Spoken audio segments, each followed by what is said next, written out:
حکم کریں بھائی صاحب، کیا فرمانا چاہیں؟ سلامت رہیں، آباد و شاد رہیں۔ کافی ٹائم سے جو ہے آپ کی ویڈیوز وغیرہ دیکھ رہے ہیں، رہنمائی حاصل کر رہے ہیں آپ سے۔ تو یہ ہے کہ کافی ٹائم سے کوشش بھی تھی کہ آپ سے بات کی جائے۔ تو حسن بھائی جو ہے یہاں پہ آپ کے پاس یہاں پہ کال پہ آنے کا مقصد کوئی مباحثہ یا کوئی بحث وغیرہ نہیں ہے، صرف یہ ہے کہ ایک دو گزارشات ہیں، ان کا یہ ہے کہ چھوٹے سے سوال ہیں، ان کا آپ یعنی جواب دے دیں، علمی سا جواب، تاکہ وہ تھوڑا سا کنسیپٹ ہے، شاید جیسے میں اس طرح کا میرے دماغ میں اس طرح کی سوچ آ رہی ہے، تو شاید اور بھی لوگ ہوں، تو چلیں اسی بہانے سے، اسی توسف سے ان تک بھی یہ پیغام پہنچ جائے گا۔ جی، اس میں جیسے کہ میں نے آپ کی دوسری ویڈیوز میں بھی یہ چیز دیکھی کہ آپ نے جملہ جو شیعان ہیں ان کے لیے سیاہ ستہ جو ہے وہ یہ ہے کہ حجت نہیں ہے۔ صحیح ہے۔ تو البتہ یہ ہے کہ ادھر ایک حدیث ہے صحیح بخاری کی، صحیح بخاری کے اندر حدیث نمبر ہے 3685۔ اوکے، 3685۔ اس میں کیا لکھا؟ اس میں لکھا ہوا ہے کہ ہم سے عبدان نے بیان کیا کہ ہم کو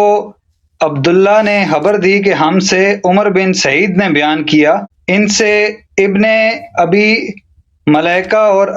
انہوں نے عباس رضی اللہ تعالیٰ عنہ کو کہتے ہوئے سنا۔ یہ خلیفہ دوم جو ہیں ان کے متعلق ہے، اور اس میں امیر المومنین علی ابن ابی طالب علیہ الصلوۃ والسلام کے متعلق ایک بات جو ہے وہ ان کے ساتھ منسوب ہے۔ صرف آپ نے اس چیز کی وضاحت کرنی ہے کہ اس میں یہ جو حدیث ہے یہ صحیح ہے یا اس میں انہوں نے کچھ ڈنڈی وغیرہ یا اس میں کی ہوئی ہے۔ اس میں یہ ہے کہ جب سنا کہ جب حضرت عمر کی شہادت کے بعد ان کی چارپائی پر رکھا گیا تو ایک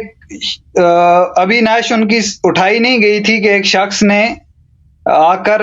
میرے پیٹھ پر ہاتھ رکھا، حضرت عباس کہہ رہے ہیں، تو میں نے مڑ کر دیکھا تو وہ امیر المومنین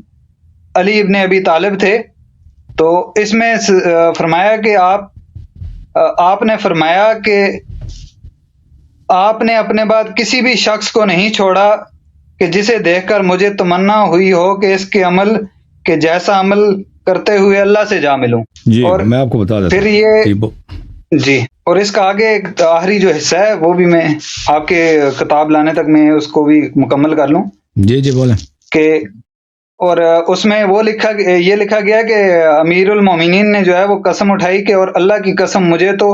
پہلے سے ہی یقین تھا کہ آپ اپنے دونوں ساتھیوں کے ساتھ رہیں گے، اور میں نے بے شک نبی صلی اللہ علیہ وسلم کو سنا ہے کہ ہم ساتھ میں داخل ہوئے، ساتھ میں باہر آئے اور ساتھ میں رہے۔ یہ الفاظ ہیں شاید اس میں، شاید میں نے کیونکہ میرے پاس بک نہیں ہے تو میں نے یہ نوٹ کیا تھا، تو شاید یہ مجھ سے الفاظ میں کچھ ہو گیا ہو، تو آپ وہاں سے دیکھ سکتے ہیں۔ میں آپ کو دکھا دیتا ہوں، دیکھو میرے بھائی، دیکھیں یہ ہوا یہ تھا کہ جب رسول اللہ صلی اللہ علیہ وآلہ وسلم نے امیر المؤمنین علیہ الصلاۃ والسلام کی امامت کا اعلان کیا تھا غدیر خم میں، تو یہ اہل بیت علیہ السلام کے احادیث میں ہے، بہت اس کے احادیث کم نہیں ہے، بہت زیادہ ہے، کہ کچھ لوگوں نے آپس میں عہد کیا تھا کہ ہم کچھ بھی ہو جائے، انہوں نے آپس میں عہد کیا تھا کہ ہم خلافت کو علی علیہ السلام کو جانے نہیں دیں گے، اور انہوں نے جا کر یہ لوگ گئے تھے کعبہ کے اندر، خانہ کعبہ کے اندر، اور انہوں نے لکھا تھا آپس میں، اس پہ امضا بھی کیا تھا، اس پہ مہر بھی لگایا تھا، ان سب نے دستخط کیا تھا کہ ہم آپس میں عہد کرتے ہیں کہ جب رسول پاک صلی اللہ علیہ وسلم کی وفات ہو جائے ہم خلافت جو ہے نہیں دیں گے امیر المومنین علی علیہ الصلوۃ والسلام کو، اور یہ انہوں نے عہد کیا تھا۔ تو اس کے جو ہے آیات اور قرآن مجید میں اس کے متعلق آیات ہیں، ان الشیطان یملی لہم، بھلے ان الشیطان، میں وہ دکھا دوں آپ کو، اس کے احادیث ہمارے پاس بہت ہے، یہ ہے قرآن مجید سورہ محمد صلی اللہ علیہ وآلہ وسلم ہے، سورۃ محمد صلی اللہ علیہ وآلہ وسلم، آیا ہے ان الذین ارتدوا علی ادبارهم من بعد ما تبین لهم الہدی الشیطان سول لهم واملی لهم، جو لوگ مرتد ہو گئے اس کے بعد کہ ہدایت ان کے لیے واضح ہو گئی، ہدایت کے بعد، ہدایت سمجھنے کے بعد ہدایت بالکل واضح ہو گئی، یہ مرتد ہو گئے، سول لهم الشیطان سول لهم، شیطان نے ان کے لیے ان کے عمل کی زینت کیا، شیطان نے ان کو اچھے وعدے کیے، وَأَمْلَى لَهُمْ، اور شیطان نے ان کو لکھا دیا، ٹھیک ہے نا، شیطان نے ان کو لکھا دیا، املا بولتے ہیں لکھانے کو، تو یہ اس کے ذیل میں آیات ہیں، روایات ہیں کہ یہ کس کی طرف ہے کہ ابو عبیدہ جراح یہ لوگ گئے تھے اور نمبر 1 نمبر 2 نمبر 3 یہ لوگ گئے تھے خانہ کعبہ میں, انہوں نے آپس میں عہد کیا تھا اور اس پہ دستخط کیا تھا کہ ہم امیر المؤمنین علیہ السلام کو یہ حکومت نہیں دیں گے. تو پھر جب عمر کی وفات ہو گئی تھی تو رسول امیر المؤمنین علیہ السلام نے کہا تھا کہ مجھے بہت پسند ہے کہ میں اس شخص کے صحیفے کے ساتھ محشور ہو جاؤں, یعنی عمر کے صحیفے کے ساتھ محشور ہو جاؤں.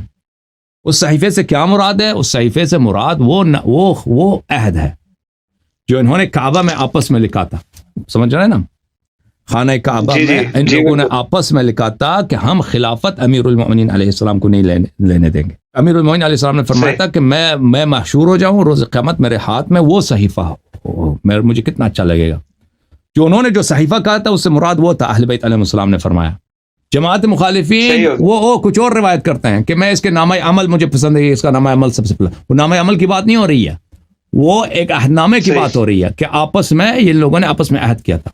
ٹھیک ہے نا, خانہ کعبہ میں اس کی بات ہو رہی ہے. اوکے, شیعہ حدیث میں یہ جی اوکے میرے بھائی, بہت شکریہ حسن بھائی. جی ماشاءاللہ بڑی اچھی وضاحت کر دی آپ نے. چلیں یہ ہے کہ اس کا ایک وہ ہے کہ کنسیپٹ جو ہے اس بات کا کلیئر ہو گیا.